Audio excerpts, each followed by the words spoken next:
Welcome back. TRS ప్రభుత్వం ప్రతిష్టాత్మకంగా నిర్వహిస్తోన్న ప్రగతి నివేదన సభకు సర్వం సిద్ధమైంది. తెలంగాణ నలుమూలల నుంచి లక్షలాది మంది ప్రజలు ఇప్పటికే కొంగరకలాన్లోని సభా ప్రాంగణం వైపునకు కదులుతున్నారు. సభలో సీఎం కేసీఆర్ ఏం మాట్లాడతారోనని ప్రజలు ఆసక్తిగా ఎదురుచూస్తున్నారు. కొంగరకలాన్ సభ వేదిక దగ్గర నుంచి మా ప్రతినిధి కేఎస్ అక్కడే ఉన్నారు. పూర్తి సమాచారాన్ని లైవ్ లో మనకు అందిస్తారు. కేఎస్, ఏర్పాట్లు ఎంతవరకు వచ్చాయి? అక్కడికి చేరుకున్న కార్యకర్తల్లో ఎటువంటి చర్చ జరుగుతోంది? రవి, మరికొన్ని గంటల్లోనే టీఆర్ఎస్ పార్టీ నిర్వహిస్తున్నటువంటి ప్రగతి నివేదన సభ జరగబోతోంది. ఈ సభకు సంబంధించి ఇప్పటికే పెద్ద ఎత్తున తెలంగాణలో ఉన్నటువంటి మారుమూల నియోజకవర్గాల నుంచి రైతులు, ఇతరత్ర అన్ని టీఆర్ఎస్ పార్టీకి సంబంధించినటువంటి అనుబంధ సంఘాలు కానీ పెద్ద ఎత్తున ప్రజలంతా కూడా చేరుకుంటున్నారు. మనం ఒకసారి కొంగరకలం దగ్గర ఉన్నటువంటి ఈ 2000 ఎకరాల్లో ఏర్పాటు చేసిన ఒక భారీ సభా వేదికను మనం చూడొచ్చు. పూర్తి స్థాయిలో సభా వేదిక సిద్ధమైపోయింది. ముఖ్యమంత్రి కేసీఆర్ తో పాటు 400 మంది కూర్చునే విధంగా అన్ని ఏర్పాట్లను కూడా సిద్ధం చేసిండ్రు. మధ్యాహ్నం 3 గంటలకు ముఖ్యమంత్రి కేసీఆర్ 3 నుంచి 4 మధ్యలో రాబోతున్నారు. ఈ యొక్క సభ కోసం పెద్ద ఎత్తున రైతులతో పాటు మిగతా అందరూ కూడా ఉద్యోగ సంఘాలన్నీ కూడా పెద్ద ఎత్తున ఈ సభలో పాల్గొనేందుకు వస్తున్నారు. అయితే ఈ ఏర్పాట్లకు సంబంధించి ప్రస్తుతం మనతో మాట్లాడేందుకు కూకట్పల్లి ఎమ్మెల్యే మాధవరం కృష్ణారావు గారు మనతో ఉన్నారు. కృష్ణారావు గారు, ఎట్లా ఉందండి స్పందన? ఏ విధంగా ఉంది? అన్ని ఏర్పాట్లు పూర్తయినట్టేనా? అన్ని పూర్తయ్యాయి. బాగా దుమ్ములేసి ఉండే నా మధ్యాహ్నం దాకా. యాక్చువల్ చెప్పాలంటే ప్రజలు వస్తే ఎక్కడ దుమ్ములో ఇబ్బంది పడతారని చెప్పేసి బాధపడ్డాం. కానీ దేవుడు కనుకరించి రాత్రి వర్షం పడడం వలన దుమ్ము బంద్ అయిపోయింది. ఇప్పటికే సుమారుగా ఒక 20 పార్కింగ్లు చేశాం. ఒక్కో దగ్గర 500 ఎకరాలు, 300 ఎకరాలు, 200 ఎకరాలు చేసాం. జిల్లాలు కూడా విభజించాం. అదేవిధంగా మంచినీళ్ళు కూడా ఒక 20 లక్షల ప్యాకెట్స్ డంప్ చేస్తా ఉన్నాం ఏదైతే మెయిన్ ఉన్న దగ్గర. అదేవిధంగా 10 లక్షల బాటిల్స్ కూడా చేస్తా ఉన్నాం. ఒక 150 ట్యాంకర్ల ద్వారా కూడా నీళ్లు ఆల్రెడీ సప్లై చేస్తా ఉన్నాం. వచ్చినటువంటి వాళ్ళందరూ కూడా ఎక్కడైతే బాత్రూంలో కావాలన్న ట్యాంకర్లు సప్లై చేస్తా ఉన్నాం. ఎక్కడ ఇబ్బంది జరగదు. ప్రజలు కూడా దేశ చరిత్రలో కూడా ఎక్కడ కూడా ఇంత పెద్ద ఎత్తుగా సభ ఇక్కడ జరగదు.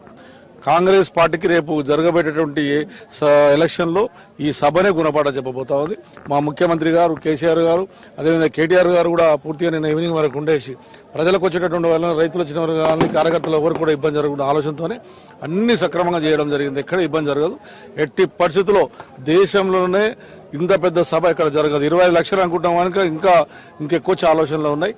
నిన్ననే 2 లక్షల వరకు ఇప్పటికే గ్రౌండ్ కు వచ్చేసారు కాబట్టి ఎక్కడ ఇబ్బంది జరగదు. ఎట్లా ఒక ప్రజలే స్వచ్ఛందంగా వస్తున్న దాన్ని, తరలి వస్తున్న దాన్ని ఎలా చూడొచ్చు అంటారు? ఒక ప్రభుత్వ పథకాలన్నీ ప్రజల్లో ఒక గ్రౌండ్ లెవెల్లో పోతేనే కానీ ఇంత పెద్ద ఎత్తున కదలరు. అసలు ప్రజలకు వస్తున్నారంటేనే గ్రౌండ్ లెవెల్ ఆల్రెడీ స్కీములు పోయినట్టే. ఇలా రైతుల 4,000 రూపాయలే కానివ్వండి, మొన్న కళ్యాణ లక్ష్మే కానివ్వండి, కేసీఆర్ కిట్టే కానివ్వండి, ఎన్నో పథకాలు. మొన్న కూడా 36 కులాలకు ఎన్నో రకమైనటువంటి ఏంటి జాగలేయడం కానీ, బిల్డింగ్లు కట్టేయడం కానీ, దేశంలో ఒక కులాలకు ఒక బిల్డింగ్ కట్టించి 1 ఎకరా ల్యాండ్ ఇచ్చి, 10 ఎకరాల ల్యాండ్ ఇచ్చి, 6 ఎకరాల ల్యాండ్ ఇచ్చి చరిత్రలో నా జీవితంలో ఎక్కడ చూడలేదు. నేను 30 ఏళ్ళ రాజకీయంలో ఉన్నా, ఇప్పటికి ఇంత చరిత్ర ఎక్కడ జరగలేదు. ప్రజలు ఆ ఆలోచనతోనే కుల సంఘాలు, ఎంతో బ్రహ్మాండమైనటువంటి ఉద్యోగస్తులు ఎంతో మంది ఈ సభకు రావాలి, ముఖ్యమంత్రి గారు చేస్తున్న అభివృద్ధి కార్యక్రమాలకు ఆయన మద్దతు ప్రకటించాలి, ఆశీర్వదించాలని ఆలోచనతో వస్తా ఉన్నారు. రైట్ సార్, ఇది మనతో మాట్లాడేందుకు కొంతమంది పాలేరు నియోజకవర్గం నుంచి వచ్చినటువంటి రైతులంతా కూడా ఉన్నారు. సార్ చెప్పండి, ఎక్కడి నుంచి వచ్చారు, ఏంటి, ఎట్లా ఉంది? మీ రైతులు ఏ విధంగా ఫీల్ అవుతున్నారు? తెలంగాణ ప్రజానికానికి నమస్కారాలు. మేము ఖమ్మం జిల్లా పాలేరు నియోజకవర్గం నేలకొండపల్లి మండలం నుంచి ఆచార్యగూడ అనే గ్రామం నుంచి ఒక 60 మంది రైతులు అందరం ఒక బస్సులో వచ్చేసాం. ఉదయం పూట బయలుదేరి వస్తే సభకి లేట్ అవుతాము. సభను మొదటి నుంచి చివరి దాకా ఆమూలాగ్రంగా పరిశీలించాలని రాత్రి బయలుదేరి ఉదయం 6:30 గంటలకే ఇక్కడికి వచ్చాం. కేసీఆర్ గారికి మద్దతు తెలపాలనే ఉద్దేశంతో వచ్చాం. ఇక పథకాల విషయానికి వస్తే రైతు బంధు కానీ, రైతు బీమా కానీ, ఆరోగ్య రక్షణకు సంబంధించి మీ రైతులకి రైతు బంధు, రైతు బీమా ఈ 2 పథకాలు వచ్చినాయి కదా, మీరు ఎట్లా ఒక రైతు కుటుంబానికి ఈ పథకాలు ఎట్లా ఉపయోగపడ్డాయి? ఇది అనుకోని వరం రైతులకి. ఇంతకు ముందు రాబంధు అనేది ఉండేది, ఇప్పుడు రైతు బంధు అని కొత్తగా వచ్చింది. ఆ రాబంధువుల నుంచి మమ్మల్ని రక్షించడానికి ఈ రైతు బంధు పథకం వచ్చింది. కేసీఆర్ గారికి ప్రత్యేకంగా కృతజ్ఞత తెలియజేస్తాం. ఎందుకు రాబంధు అన్నారు? అంత దారుణమైన స్థితిలో ఉండేనా రైతులంతా? అవును, పండించిన పంటకు గిట్టుబాటు ఉండదు, కనీసం కొనేవాళ్ళు కూడా ఉండని పరిస్థితి, పట్టించుకునే నాదురే లేదు, నీళ్లు కరువు ఒక పక్కన. ఇప్పుడు కొత్త ప్రాజెక్టులు మొదలుపెట్టి కాళేశ్వరం ప్రాజెక్టు అది పూర్తి అయితే ఇక ఈ రాష్ట్రంలో ఇక తెలంగాణ పార్టీ తప్ప మిగతా వాటికి ఇంకా ఏ అవకాశాలు ఉండవు అని మేమందరం భావిస్తున్నాం. ఆ పార్టీకే మేమందరం మద్దతు ఇవ్వాలని, కేసీఆర్ గారికి సపోర్ట్గా ఉండాలని మేమందరం ఇక్కడికి బయలుదేరి రావడం జరిగింది. ఇక్కడ మనతో మాట్లాడడానికి మరొక రైతు కూడా ఉన్నారు. కాక చెప్పు కాక ఏంటి ఈ రైతు బంధు, రైతు బీమా, ప్రభుత్వం అమలు చేస్తున్న పథకాలన్నీ ఎట్లా ఒక రైతుకు ఏ విధంగా ఉపయోగపడ్డాయి?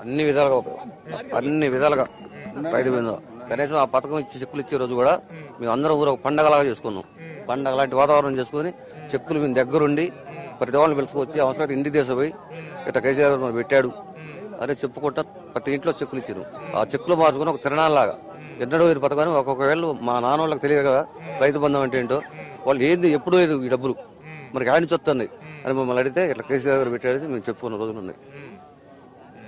పెట్టుబడికి గతంలో లేకుండా ఎట్లా ఒక రైతు ఒక వ్యవసాయాన్ని సాగు చేసే ఖరీఫ్ గానీ రబీ సీజన్లో గానీ పెట్టుబడి కోసం ఏదో ఒక సేట్ల దగ్గర చూడడమో ఇదంతా అత్యధిక వడ్డీ తేవడం ఇవన్నీ ఉండేది అని అంటారు. ఈ ఇచ్చినటువంటి ప్రభుత్వం ఇచ్చినటువంటి పథకం ఒక రైతుకి ఎట్లా ఉపయోగపడ్డది మీరు చెప్పండి, మీ ఇండివిజువల్ చెప్పండి. మాకు మంచిగా ఉపయోగపడేది. ఒకప్పుడు మా డబ్బులు పెట్టుకుని వడ్డీలో తీసుకుని పోయినా కూడా మందుకట్టలు క్యూలో నిలబెట్టి తీసుకునే రోజులు ఉన్నాయి. తెల్లవారు పోతే మళ్ళీ ఇంటికి 9కి వచ్చేదాకా మందుకట్ట దొరకలా. ఈ రోజు ఆ మందుకట్టలు ఉంటున్నాయి. అన్ని రకాలుగా విత్తనాలు కానీ ఇవి కానీ అన్ని ఫోన్లు చేసి ఇస్తారు. ఫోన్ చేసి పిలిపించుకొని ఇస్తారు. ఇవ్వకపోతే గవర్నమెంట్ కూడా ఊకోదని ఆఫీసర్లు కూడా ఇళ్ళకి వచ్చి ఫోన్లు చేసి రమ్మని చెప్పి ఇస్తారు. మీరు చెప్పండి, ఎక్కడి నుంచి వచ్చారు? సిద్దిపేట నుంచి వచ్చానండి. హరీష్ రావు గారి నియోజకవర్గం నుంచి వచ్చాము. నిన్న రాత్రే ట్రాక్టర్ల ద్వారా నిన్న పొద్దున బయలుదేరాము. నిన్న 10 గంటలకు సిద్దిపేట నుంచి నంగునూరు మండలం నుంచి బయలుదేరడం జరిగింది. అక్కడి నుంచి నిన్నటి నుంచి బయలుదేరి ఇక్కడికి సభావేదిక దగ్గరకు నిన్న రాత్రి 11 గంటల వరకు చేరుకోవడం జరిగింది. మరి దీన్ని అంతా కూడా చూడాలనే ఉద్దేశంతో ట్రాక్టర్లలో రైతులందరూ కూడా స్వచ్ఛందంగా బయలుదేరి ఈ ప్రగతి నివేదిక సభకు పోవాలనే ఉద్దేశంతో మొన్నటి నుంచే ప్రయత్నం చేసుకుని నిన్న పొద్దున్నే బయలుదేరి ట్రాక్టర్ల ద్వారా ఈ సభా వేదికకు చేరుకోవడం జరిగింది. మరి గౌరవ ముఖ్యమంత్రి గారు చేస్తున్నటువంటి గొప్ప కార్యక్రమాలు ఆకర్షితులయ్యి రైతులందరూ కూడా చాలా సంతోషంగా ఉన్నారు. ఈరోజు రైతులకు ఎన్నడూ లేని విధంగా భారతదేశ చరిత్రలోనే ఎక్కడ కూడా రైతులకు పెట్టుబడి ఇచ్చినటువంటి పరిస్థితి ఏ రాష్ట్రంలో లేదు, ఏ దేశంలో లేదు. ఇప్పుడున్నటువంటి ప్రభుత్వంలో కేసీఆర్ గారే ఒక స్వయాన రైతు కాబట్టి, రైతు బిడ్డ కాబట్టి, తనకు వ్యవసాయం చేస్తున్నటువంటి ఇబ్బందులు తెలుసు కాబట్టి తాను కావాలనే రైతులందరినీ బాగుపడే విధంగా చేయాలనే ఉద్దేశంతో ఈరోజు రైతులకు 4,000 రూపాయలు అందించడం జరుగుతుంది. ఇంత భారీ సభ కోసం చూడడానికి తెలంగాణ ప్రభుత్వం ఈ 4 ఏళ్లలో చేసిన ఒక ప్రగతిని ఆయన ఏం మాట్లాడుతారో వినడానికి ఇంత దూరం వచ్చారు. నిజంగా ప్రగతి నివేదిక అంటే ప్రభుత్వం అమలు చేసినటువంటి పథకాలు మీకు ఏ విధంగా ఉపయోగపడ్డాయి, మీ వ్యక్తిగతం చెప్పండి. ఈరోజు నిజంగా కూడా మరి గౌరవ ముఖ్యమంత్రి గారు ఒక ఆడపిల్ల పెళ్లి చేయాలంటే చాలా ఇబ్బందులు ఉన్నటువంటి పరిస్థితి ఉండేది. కళ్యాణ లక్ష్యం ద్వారా మరి మొదటి నుంచి ఈ పేదింటి పిల్లలకు సేవ చేయాలనే ఉద్దేశంతో 1,116 ఇవ్వడం జరుగుతూ ఉంది. అదేవిధంగా ప్రభుత్వ ఆసుపత్రుల్లో ఇంతకు ముందు పోతే చిలుము చెదలుబట్టినటువంటి పరిస్థితులు ఉండేటి. ఇప్పుడు బ్రహ్మాండంగా మంచి హాస్పిటల్ అని తయారు చేసి కళ్యాణ లక్ష్యం మరి కేసీఆర్ కిట్ ద్వారా ఆపరేషన్లు లేకుండా చాలా ఏదైతే ఆడపిల్లలకు ఉపయోగపడే, పేదింటి ఆడపిల్లలకు ఉపయోగపడే విధంగా పథకాలను తీసుకురావడం జరిగింది. మీరు చెప్పండి, ఎక్కడి నుంచి వచ్చింది? మేము సిద్దిపేట. అదే ప్రభుత్వ పథకాల గురించి మీరేం చెప్తారు? గత ప్రభుత్వాలు ఉన్నప్పుడు రైతులకు చాలా ఇబ్బంది ఉండేది. కానీ పంట పండించుకునేంత వరకు జర ఇబ్బంది ఉండేది. తర్వాత అమ్ముకోవాలంటే చాలా ఇబ్బంది ఉండేది. మరి కొనడానికి చేట్ల దగ్గరికి వెళ్తే ఆ మిత్తిలకు సరిపోయేది కాదు. ఇప్పుడు అదే విధంగా ఏ ప్రాబ్లం లేకుండా రైతు ఇంటి ముంగట్నే అమ్ముకునే విధంగా మన గోదాములు, మార్కెట్లు, వ్యవసాయ మార్కెట్లు కట్టడం వల్ల రైతులు అది బావి కంచె డైరెక్ట్ తీసుకుపోయి పంట నుంచి డైరెక్ట్ తీసుకుపోయి అక్కడనే తీసుకోవడం జరుగుతుంది. అందువల్ల రైతులు చాలా మరుగుతాడుతుండ్రు. మళ్ళీ అది 24 గంటల్లోనే రైతు ఖాతాల్లోకి డబ్బులు రావడం వల్ల చాలా సంతృప్తి పడుతున్నారు రైతులు. అదే విధంగా రైతులు దీని పట్ల మాత్రం ఈ కేసీఆర్ పట్ల మంచి సంతృప్తి ఉన్నది. మరీ ప్రభుత్వం కూడా కేసీఆర్ ప్రభుత్వం వచ్చే రీతిగా రైతులు ఈసారి ఓట్లేసి పెద్ద ఎత్తున ఎక్కువ సీట్లతో గెలిపిస్తారని కోరుకుంటున్నాను. ఇప్పటి వరకు చేసిన ముఖ్యమంత్రి చేసిన పనులు చాలా ఏ ప్రభుత్వం చేయనటువంటి పనులు చేసిండు కాబట్టి ప్రతి రైతు నవ్వుకుంటా ఈ మీటింగ్ రావాలి 25 లక్షల మంది కాదు 30 లక్షల మంది తరలిస్తేందుకు సుత వాళ్ళు సిద్ధంగా రైతులు ఒక్క ముక్క గంటంతో వస్తున్నారు ఇక్కడికి. ఎందుకంటే ఇంత ముందుకున్న రైతులకున్న ఇబ్బందులన్నీ తొలగించింది కాబట్టి కేసీఆర్ మాట ఏమి ఇబ్బందులు ఉండే ఆయనకి ఇంత ముందుకున్న ఇబ్బందులు ఏంటంటే వాటర్ ప్రాబ్లం కానీ కరెంటు ప్రాబ్లాలు కానీ విన్నావా. రైతు ఎందుకంటే అప్పుల దగ్గర తెచ్చుకుంటే చేట్ల దగ్గర తెచ్చుకుంటే వాళ్ళని కొట్టడం కానీ వాళ్ళు పంటలు వండకపోతే పైసలు ఇవ్వకపోతే వాళ్ళని నిలబెట్టడం కానీ ఇటువంటి చాలా ఘోరాలు జరిగినాయి. పొలాలు కూడా తక్కువ రేట్లకు రాపించుకొని గుంజుకొని ఉండే అట్లా ఆ రకంగా జరిగింది కాబట్టి ఇప్పుడు అటువంటి కష్టాలన్నీ పోయినాయి 4 సంవత్సరాల నరల్నే. మంచి వాటర్ ప్రాబ్లం ఎందుకంటే పోయింది కాబట్టి ఇప్పుడు మాకు వాటర్ సూత ఆంధ్ర ఎట్లా పోయింది చెరువులన్నీ పునరుద్ధరించడం వల్ల వచ్చినాయా. ఇప్పుడు ఇంత ముందుకు ఎట్లుండంటే తెలంగాణ వాటర్ అని తీసుకుపోయి ఆంధ్ర వాళ్ళు ఏం చేసుకున్నారంటే అక్కడ కట్టుకున్నారు వాళ్ళు అక్కడ పొలాలు వాళ్ళు మంచిగా పంటలు పండించుకున్నారు. ఆ రకంగా కూడా మా తెలంగాణ ప్రభుత్వం వచ్చింది కాబట్టి ఇక్కడ మొత్తం ప్రాజెక్టులు కట్టడము చెర్లని లోతు చేసుటము వాటర్ ఆగటానికి కాలువల ద్వారా మాకు సత్యశామలం చేయడానికి చాలా ముఖ్యమంత్రి చాలా తెలివైన పనులు చేసి ఇప్పుడు రైతే రాజు అన్నది మాత్రం నిరూపించుకోవడానికి ఈ ప్రజావేదికకు అందు కాబట్టే వస్తున్నారు. అట్లా ఎక్కడి నుంచి వచ్చినావు? చాలా మెదక్ నుంచి సార్, మెదక్ నుంచి వచ్చిన. ఏం చెప్తావు, నువ్వేం చెప్తావు? నీకెట్లా ఈ ప్రభుత్వ పథకాలు నీకెట్లా చేరినాయి? ప్రభుత్వంలో మంచి అవగాహన ఉన్నది, అవగాహనతో చేస్తున్నారు సారు. కాంగ్రెస్ ప్రభుత్వంలో మాకు ఏది అందలేదు, సంశయాలు ఏది కాలేదు మాకు. ఇప్పుడు గుంటకు 100 రూపాయల కాడికి ఇస్తున్నాడు కేసీఆర్, ఎకరాకు 4000 కాడికి ఇస్తున్నాడు. మరి కేసీఆర్ పథకం అనేది ఇప్పుడు కళ్యాణ పథకం ఇస్తున్నాడు మాకు. ఇప్పుడు ఏదంటే ఇప్పుడు మనకు నీళ్ళు వచ్చేది ఉంది కదా, సెల్లు నింపాలి అని ఆశ ఉన్నది మాకు. ఎందుకంటే సెల్లు నింపితే మా పొలాలు ఇప్పుడు కడుగు పడ్డది, ఆనలు కొడతలేవు మాకు. ఇప్పుడు వచ్చింది నేను ఏమంటే మెదక్ నుంచి కొల్చారం మండలి అపోజిపల్లి మాది ఉప సర్పంచ్, నేను మాజీ ఉప సర్పంచ్. అప్పుడు అందుకొరకే ఇప్పుడు ఎట్లా చెప్తాడు కేసీఆర్. ఈ రైతు బంధు ఏదైతే వచ్చిన చెక్కులు వచ్చినాయి కదా, ఏం చేసినావు? ఎట్లా ఉపయోగపడ్డాయి నీకు? ఎట్లా ఉపయోగపడ్డాయి అంటే మన పొలాలు ఉండేట్లు ఆయన పైసలు ఇచ్చిండు, మేము మందు సంచులు బ్యాగులు తెచ్చుకొని ఇంట్లో పెట్టినాము, ఆ పొలాలకు చల్లలేము, కరువు పడ్డది. ఇప్పుడు మాకు ఇప్పుడు నీళ్ళు వచ్చేది కాలువలు అయితే ఉన్నాయో చెల్లు నింపితే బాగుండని ఆశించని వచ్చిర్రు ఇప్పుడు చాలా మంది. మరి చెప్తా నింపితే వచ్చేస్తాయి నీకు? చెల్లు నింపితేనే మాకు అందరికీ నయం ఉంటది అని చెప్తున్నా సార్ నేను. ఎక్కడి నుంచి వచ్చినావు? ఎక్కడి నుంచి? మాది జయశంకర్ జిల్లా భూపాలపల్లి, ములుగు నియోజకవర్గం, మంగపేట మండలం. ఇక్కడ నిన్న పొద్దున 10 గంటలకు వెళ్ళామండి. 10 గంటలకు వెళ్తే ఇప్పుడు తెల్లారి వరకు ఇక్కడికి వచ్చేసాం. అభివృద్ధి పనులు చేసిండు కేసీఆర్ గారు, అభివృద్ధి పనులు చేసిన. మంగపేట మండలం అంటే ఇక్కడ నుంచి 300 కిలోమీటర్లు ఉంటుంది. 320 కిలోమీటర్లు. అంత దూరం నుంచి నిజంగా ట్రాక్టర్లో వచ్చేసేసామండి. 33 ట్రాక్టర్లలో జనాభా ఒక 400 మంది దాకా వచ్చేసామండి.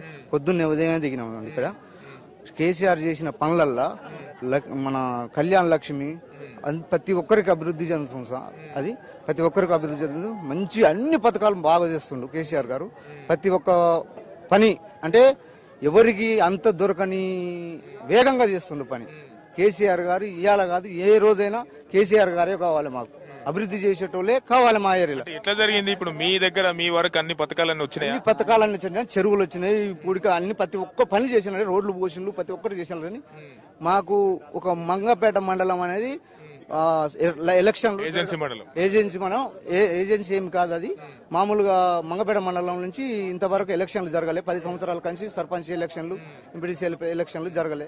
అభివృద్ధి జరిగింది, అభివృద్ధి జరిగింది, బాగా చేసిండు ఎమ్మెల్యే గారు, బాగా మా చంద్రలాల్ అజ్మీర్ చంద్రలాల్ గారు బాగా చేసిండు, మినిస్టర్ గారు కదా. పంటలు ఎట్లా పండినాయి సార్?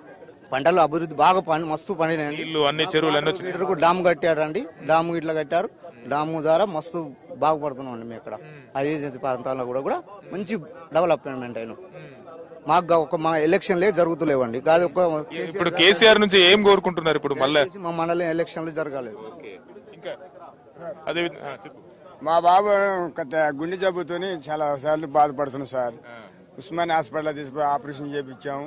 రైట్ రవి, మొత్తానికి ఓవరాల్ గా చూస్తే పెద్ద ఎత్తున తెలంగాణలో ఉన్నటువంటి చాలా నియోజకవర్గాల నుంచి ప్రజలంతా స్వచ్ఛందంగా ఇక్కడికి తరలి వస్తున్నారు. ఈ 4.5 ఏళ్ల కాలంలో ముఖ్యమంత్రి కేసీఆర్ అమలు చేసినటువంటి సంక్షేమ పథకాలన్నీ ఒక మారుమూల పల్లెల్లో, ఒక మారుమూల గ్రామాలకు చేరుతున్నట్టు ఒక స్వచ్ఛంగా వచ్చినటువంటి రైతులంతా కూడా చెప్తున్నారు. అంటే ఒక హైదరాబాద్ రాజధాని నుంచి ఇప్పుడే మనతో మాట్లాడినటువంటి ఒక మంగపేట మండలం ఒక చివరి గ్రామం అంటే ఒక 350 కిలోమీటర్లు ఒక మారుమూల ఏజెన్సీలో అక్కడ ఉన్నటువంటి ప్రజలంతా కూడా మా దగ్గరికి చెరువులు వచ్చినాయి, రోడ్లు వచ్చినాయి, నీళ్లు వచ్చినాయి అంటే ప్రభుత్వం ప్రవేశపెట్టినటువంటి పథకాలన్నీ ఏ స్థాయిలో అక్కడికి ఇక్కడికి వెళుతున్నాయి. ప్రతి ఒక్కరి దగ్గర నుంచి ఒక పాజిటివ్ స్పందన వస్తున్నట్టు రైతుల మాటల్లోనే మనకు ఓవరాల్ గా తెలుస్తుంది. అంటే ఒకసారి చూడొచ్చు, మొత్తం కంప్లీట్ గా సభా వేదిక ప్రాంగణం అంతా సిద్ధమైందని చెప్పాలి. 3 గంటలకు 1 గంటకు ముఖ్యమంత్రి కేసీఆర్ కేబినెట్ సమావేశం జరగబోతుంది. కేబినెట్ సమావేశం అనంతరం ముఖ్యమంత్రి కేసీఆర్ మంత్రులతోటే ప్రత్యేక హెలికాప్టర్ ద్వారా ఇక్కడికి రాబోతున్నారు. ఈ యొక్క కేబినెట్ సమావేశంలో ముఖ్యమంత్రి కేసీఆర్ ఎటువంటి నిర్ణయాలు తీసుకోబోతున్నారు అనేది ఇప్పుడు ఒక హాట్ టాపిక్. ఒకవైపు ప్రగతి 25 లక్షల మంది ప్రజలతో ఒక ప్రగతి నివేదన సభ, అంతే స్థాయిలో కేబినెట్ సమావేశం.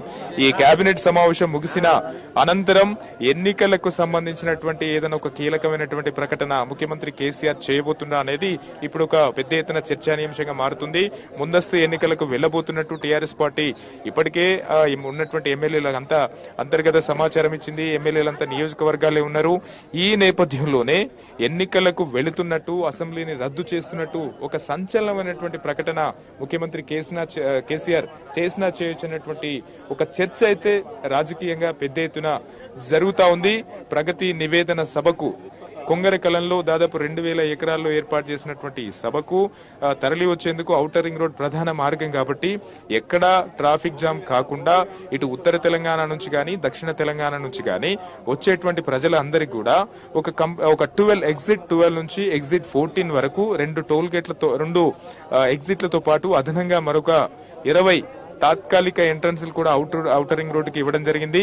వచ్చినటువంటి ప్రజలంతా ఎక్కడ ట్రాఫిక్ జాములు లేకుండా కొంగరకలకు వచ్చే 2 రహదారులు కాకుండా అదనంగా మరొక 20 రహదారులను కూడా ఏర్పాటు చేశారు. ఏ జిల్లా నుంచి కొంగరకలను చేరుకోవడానికి ఎలా రావాలి, ఇటువంటి అన్ని డైరెక్షన్స్ అన్ని ఆ జిల్లా నుంచి వస్తున్నటువంటి లీడ్ చేసే నాయకులకు కూడా సమాచారం ఇచ్చారు. ఒక వరంగల్ నుంచి వచ్చేటువంటి ఎవరైతే కార్యకర్తలు ఉంటారో వాళ్ళందరూ ఉప్పల్ దగ్గర ఔటర్ రింగ్ రోడ్ ఎక్కుతారు. అక్కడ నుంచి బొంగళూరు గేట్ దగ్గర దిగుతారు.